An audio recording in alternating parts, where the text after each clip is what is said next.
अस्सलाम वालेकुम, मैं हूं फैसल तारड़। इस वीडियो के अंदर हमने पाकिस्तान पर गुजरी हुई एक ऐसी कयामत की बात करनी है जिसका शायद पाकिस्तानियों को इल्म भी ना हो कि इतना बड़ा सानिया हो चुका है, इतना बड़ा हादसा हो चुका है। और अगर यह हादसा किसी अच्छे मुल्क में हो जाता या इससे छोटी नौयत का हादसा भी हो जाता तो आज उस पूरे मुल्क के अंदर यौम सियाह मनाया जा रहा होता, लोग मोमबत्तियां लेकर सड़कों पर निकले होते, हर आंख अश्कबार होती और उनके सरकारी और निजी टीवी चैनल पर उसी हादसे के बारे में, उसी साहने के बारे में चल रहा होता जो इतना बड़ा सानिया हो चुका है। बहुत दिलखराश वाकया है कि लीबिया से एक शिप चलती है, एक बहरी बेड़ा चलता है जिसमें 310 के करीब पाकिस्तानी सवार होते हैं और 700 से जायद ओवरऑल, जिसमें अफगानी भी हो गए, जिसमें आपके दीगर मिस्री भी हो गए और दीगर मुल्कों से लोग होते हैं। वो लीबिया से चलता है, रास्ते में वो खराब हो जाता है। लीबिया से इटली जाना होता है उसने, जिसमें तारकीने वतन होते हैं और ये गैर कानूनी महाजरीन जिस तरह से ट्रैवल करते हैं। तो ये एक ऐसा शिप होता है, 3 दिन तक समंदर के अंदर यह शिप खराब रहती है। फिर मुख्तलिफ रूमर्स हैं। कुछ रूमर्स ये हैं कि सेंटर के अंदर जाके, यानी यूनान के करीब और इटली से दूर, यह शिप खराब हो जाती है और उसके बाद क्योंकि वजन बहुत ज्यादा होता है, 700 से जायद लोग होते हैं, जिसमें औरतें भी होती हैं, जिसमें बच्चे भी होते हैं, यह शिप डूब जाता है। एक और इतला भी है कि जो यूनानी कोस्ट गार्ड्स हैं, यानी समंदर की निगरानी करने वाली जो पुलिस है, वो रस्सी से खींचते हैं उस शिप को और इस वजह से भी वो शिप उल्टा हो जाता है और लोग उसके अंदर गिर जाते हैं। यानी बेशुमार इस हवाले से अफवाहें हैं। एक और जो है वो भी चीज जो सामने आई है कि यूरोपीय ममालिक नहीं चाहते कि उनके पास कोई बड़ी तादाद के अंदर महाजरीन आए, और यूक्रेन जंग की वजह से, अफगानिस्तान की वजह से, तो वहां पे महाजरीन बहुत ज्यादा हैं जिसका यूरोप जो है वो जिनको संभाल नहीं सकता। तो लिहाजा इससे पहले भी ऐसे वाकयात हुए हैं कि जब जानबूझ के ये जो बड़ी कश्तियां होती हैं जिनके अंदर महाजरीन होते हैं उनको डबो दिया जाता है और उसके बाद फिर महाजरीन की वहां पे हलाकत हो जाती है। लेकिन ये जो वाकया है ये अपनी नौयत का एक बड़ा वाकया है कि 750 के करीब लोग, औरतें, बच्चे, पाकिस्तानी, फिर इंडियन, अफगानी, मिस्री, कश्मीरी, सानी, हर तरह के लोग उसके अंदर होते हैं और वो डूब जाता है।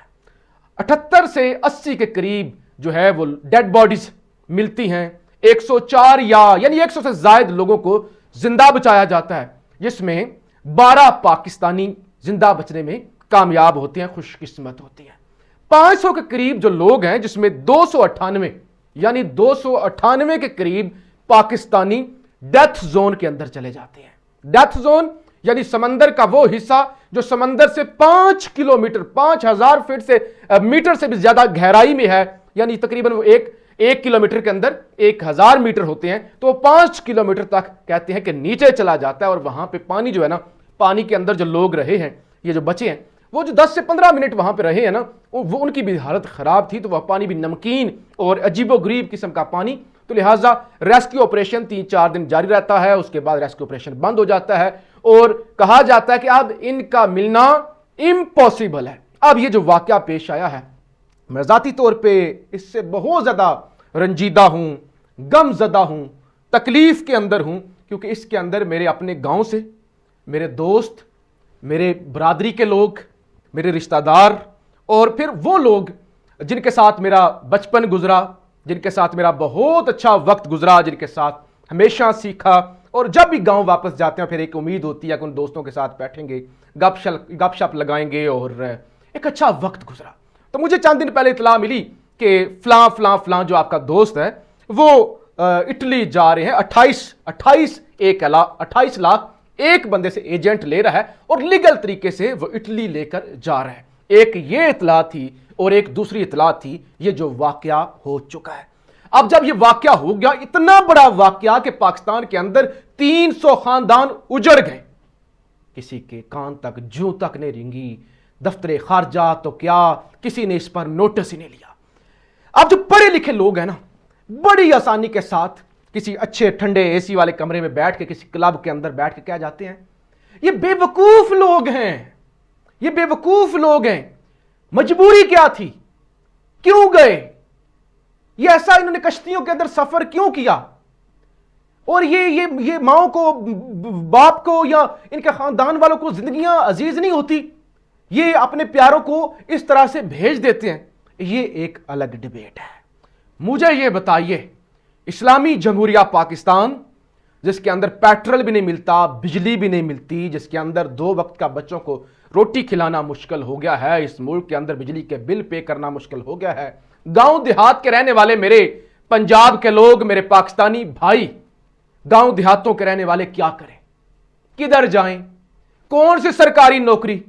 अच्छे से अच्छा भी पढ़ लो, कौन सी नौकरी, कौन सी रियासत आपको ओन करती है, कौन सी हुकूमत आपको ओन करती है, कौन है जिसको एहसास होता है पढ़े लिखे बंदे को, बड़े बाबुओं को जो बंद कमरों के अंदर बैठ के बातें करते हैं कि अगर किसी के बच्चे हैं, उन बच्चों की स्कूलिंग है, उनकी एजुकेशन है, उन बच्चों की रोटी है, कैसे एक सफेद पोश पाकिस्तानी ने कैसे अपने बच्चों का खर्चा पूरा करना है, यह कोई नहीं बताता। या फिर कौन सी नौबत आ गई, खतरात हैं, मुश्किल रास्ते हैं, ऐसी कौन सी नौबत आ गई कि एक खानदान का एक शख्स, एक पढ़ा लिखा या एक सुलझा हुआ शख्स इस बात में मजबूर हो जाता है कि यार ये मुल्क रहने के काबिल नहीं है, या इस मुल्क के अंदर रह के हम अपने बच्चों को रोजगार, अपने बच्चों का पेट नहीं पाल सकते, लिहाजा यहां से निकल जाना चाहिए और एक रोशन मुस्तकबिल। मुझे देखिए, बताइए, अपने बच्चों का रोशन मुस्तकबिल देखना कौन सा गुनाह है, कौन सा पाप है? हर बंदा चाहता है मेरे बच्चों का अच्छा मुस्तकबिल हो, मेरे बच्चे जो है अच्छे कपड़े पहने, मेरे बच्चे किसी से मांगे ना, हर बंदा चाहता है। और हर बंदे को अगर ये इस्लामी जमहूरिया पाकिस्तान के अंदर अगर अपॉर्चुनिटी मिले, कोई परदेश नहीं जाना चाहता, किसी की ख्वाहिश नहीं होती कि वो परदेश जाए, वो दर दर के धक्के खाए। लेकिन ये बड़ा अनफॉर्चुनेट है कि यही लोग बड़ी मुश्किलों से पहुंचते हैं, अपने खानदान वाले प्यारों का जो है वो पेट पालते हैं, रेमिटेंसेस वापस भेजते हैं और अपना घर चलाते हैं। रियासत तो ओन नहीं करती। अच्छे मुल्कों के अंदर जहां पे इंसानी हकूक है, वहां पे अगर कोई बेरोजगार है तो रियासत उसको रोजगार देती है, नौकरी नहीं है तो जब तक नौकरी नहीं मिलती उसको जो है वो माहाना खर्चा देती है। लेकिन यहां पे बातें भी सुनो, बकवास भी सुनो, जाने भी जाया कराओ, और रियासत, ये वाकया किसी और मुल्क के होता, आज कौमी परचम सरनगू होते, इज्जतदार गैरतमंद, जो जहां पे खुशहाली है, जहां पे इंसानों की कदर है, इंसानों की कदर है, वहां पे अगर 2 लोग भी मर जाएं तो अफसोस होता है। लेकिन यहां पे कितने खानदान उजड़ गए, कितना बड़ा वाकया हो गया, किसी ने नहीं पूछा, किसी ने इन्वेस्टिगेशन नहीं की, ना इन्वेस्टिगेशन होगी, 2 दिन का मातम होगा, भूल भुलैया, फिर कोई ऐसा वाकया। लेकिन बातें करना अगेन बहुत आसान है, लेकिन वो लोग जो आज रुखसत हो गए, और मेरे वो दोस्त जो आज रुखसत हो गए, जो एक रोशन ख्वाब लेकर गए थे और वो समंदरों की नज़र हो गए, उनकी डेड बॉडीज भी नहीं मिली, और अब रियासत ना उनको इवन सहारा, उनके घर वालों को सहारा दे दे कि अल्लाह की रजा जो हो गया, अल्लाह की मर्जी, अल्लाह के सामने कोई बस नहीं चल सकता, ये भी नहीं होगा। लिहाजा जो रियासत आपके जख्मों पर मरहम भी ना रखे और बातें वो करती जाए कि क्या जरूरत थी, ऐसे मुल्क का फिर अल्लाह ही हाफिज होता है। वहां पे ऐसे सानियात रोज भी हो जाए, नॉर्मल लगती हैं, किसी के सर शर्म से नहीं झुकते, किसी को एहसास नहीं होता कि पाकिस्तानियों का जो है वो पेट भी पालना है। लोग कितने मजबूर हो गए हैं जो इस तरह से मुल्क छोड़कर जा रहे हैं। अल्लाह वो तमाम पाकिस्तानी, वो हमारे भाई, वो हमारे दोस्त जो इस साने के अंदर रुखसत हुए, हमसे जुदा हुए, मुश्किल वक्त है, लेकिन अल्लाह सबको सब्र जमील अता फरमाए, और इस रियासत के जो करता धरता है उनको शर्म आए, अल्लाह उनको गैरत दे कि इस रियासत का कोई नौजवान इस तरह रोजगार की तलाश में जान से हाथ ना धोए। पाकिस्तान